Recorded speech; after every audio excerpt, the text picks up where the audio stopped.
Hello बच्चों, आज हम 10वीं कक्षा की पाठ्य पुस्तक स्पर्श भाग 2 का प्रथम पाठ बड़े भाई साहब पढ़ेंगे। यह पाठ हिंदी साहित्य के प्रसिद्ध साहित्यकार, लेखक व कहानीकार मुंशी प्रेमचंद जी द्वारा लिखा गया है।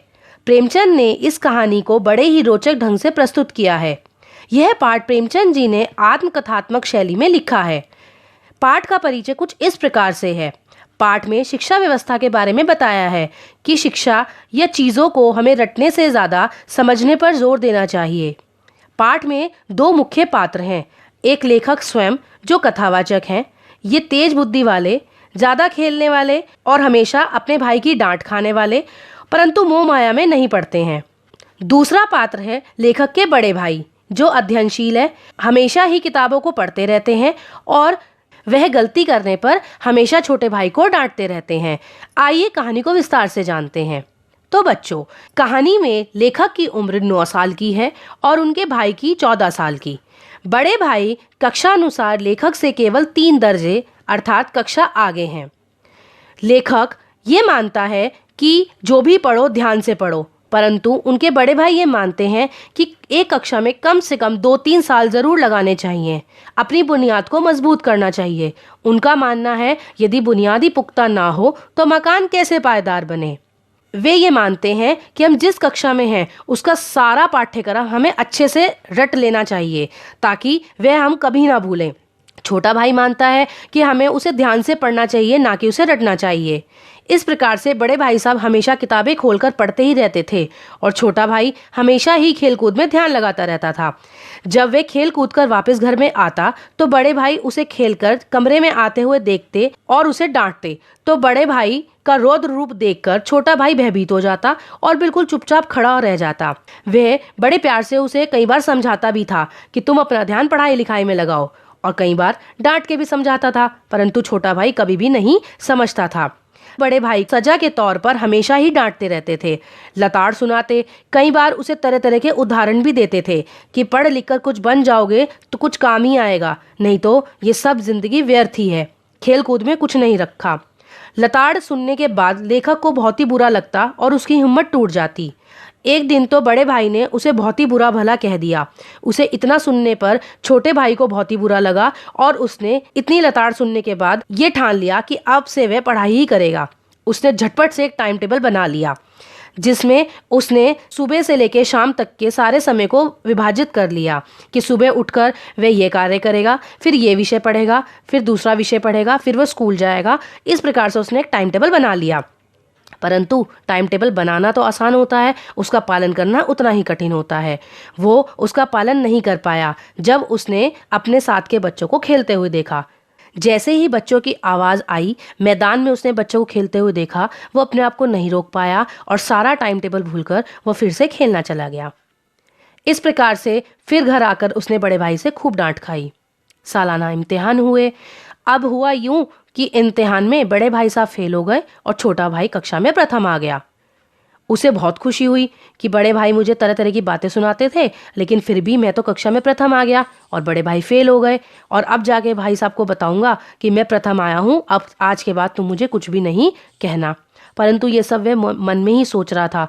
वो बड़े भाई को ऐसा कुछ भी नहीं कह पाया।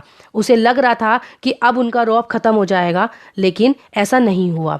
यही सब बड़े भाई भी सोच रहे थे कि मैं फेल हो गया और छोटा भाई पास हो गया, तो अब मैं उसे डांटने का और अपना रौब जताने का अधिकार खो चुका हूँ। परंतु ऐसा नहीं हुआ। वो अब भी उसे डांटते ही थे। एक दिन लेखक सुबह सारा काम खत्म करके गुल्ली डंडा खेलकर समय बर्बाद कर रहा था। जब वह वापस आया तो बड़े भाई ने लेखक को कहा कि तुम क्या सोच रहे हो कि तुम एक कक्षा में प्रथम आ गए तो तुम सारे कार्य आसानी से कर लोगे? ऐसा नहीं है, और तुम्हें घमंड हो गया है। तुम अब बिल्कुल भी नहीं पढ़ते हो, और एक बात समझ लो, घमंड तो किसी का नहीं रहा। अच्छे अच्छे हो घमंड चूर हो जाता है। समय आने पर रावण का घमंड भी चूर चूर हो गया था। तो तुम घमंड ना करो, तुम अपना पूरे समय अपनी पढ़ाई पर दो। खूब सुनने के बाद भी लेखक मौन रहा और उसने बड़े भाई को कोई भी जवाब नहीं दिया। लेखक की खेल कूद में उसी तरह रुचि बनी रही। लेखक का कभी भी मन करता वे खेलने चला जाता था।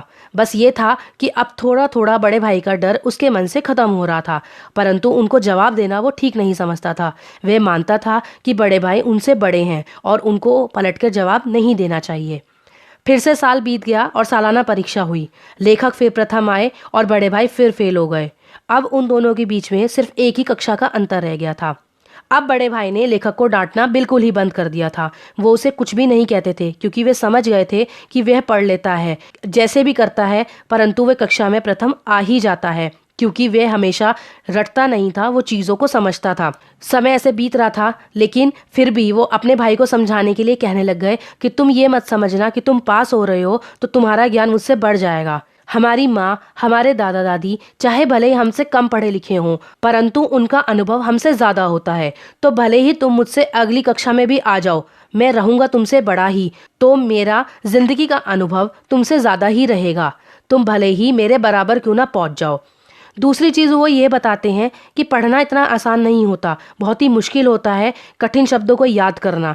तो तुम अगर ऐसा करोगे तभी तुम पास होगे, नहीं तो तुम पास नहीं हो पाओगे।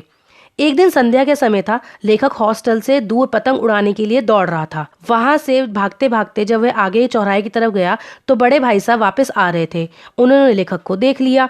उन्होंने लेखक को देखा और हाथ पकड़कर उन्हें वापस ले आए और गुस्सा करते हुए उन्हें फिर से उपदेश देना शुरू कर दिया। उन्होंने कहा कि तुम ये जो गली के लड़कों की तरह पतंग उड़ाकर सड़कों पे घूम रहे हो, ये अच्छी बात नहीं है। हमें दादाजी ने यहाँ पढ़ने के लिए भेजा है। वो जैसे तैसे खेती करके हमें पढ़ा रहे हैं। और यदि हम नहीं पढ़ेंगे तो उनका क्या होगा? हम पढ़ लिख कर कुछ बन जाएंगे तो उनका सहारा ही बनेंगे। और तुम ये बिल्कुल मत सोचो कि मेरा खेलने का मन नहीं करता। खेलने का मन तो मेरा भी करता है, परंतु मैं बड़ा हूँ। अगर मैं ही खेलूंगा तो मैं तुमको कैसे रोक पाऊंगा? इसीलिए मैं तुम्हें ये बार बार समझाता रहता हूँ। तुम्हें चाहे अच्छा लगे चाहे बुरा, मैं हमेशा तुम्हें समझाता ही रहूँगा और तुम्हारी गलती पर तुमको डांटता ही रहूँगा। इतनी देर में सामने से एक पतंग आ रही थी। उसकी डोर नीचे की तरफ लटक रही थी। बड़े भाई साहब लंबे थे, उचक्कर उन्होंने डोर पकड़ ली और पतंग लाकर छोटे भाई को दे दी। तो बच्चों, ये पाठ यहीं समाप्त होता है। इससे हमें शिक्षा क्या मिलती है कि पढ़ाई को कभी रटना नहीं चाहिए बल्कि समझना चाहिए। सारे दिन किताबें खोलकर बैठने पढ़ने से अच्छा है कि कम समय दें पढ़ाई को, लेकिन जो भी पढ़ें उसको ध्यान से पढ़ें, याद रखें और समझ कर पढ़ें। बड़े भाई का अनुभव था कि छोटा भाई चाहे जैसा भी है वो उसको उसकी गलती पर डांटेगा ही, क्योंकि वह बड़ा है और उसका कर्तव्य है और उसको जिंदगी का अनुभव भी उससे ज्यादा ही है। बड़ा भाई भी चाहता था खेलना, लेकिन यदि वह ऐसे कोई कार्य करता तो वह अपने छोटे भाई को बिल्कुल भी नहीं रोक पाता। इस कहानी को विस्तार से पढ़ने के लिए डिस्क्रिप्शन बॉक्स में मैंने इसका लिंक दिया है। आप वहां जाकर इसको विस्तार से पढ़ सकते हैं। आप मेरे चैनल भाषा ज्ञान को सब्सक्राइब, लाइक और शेयर करना ना भूलें। धन्यवाद।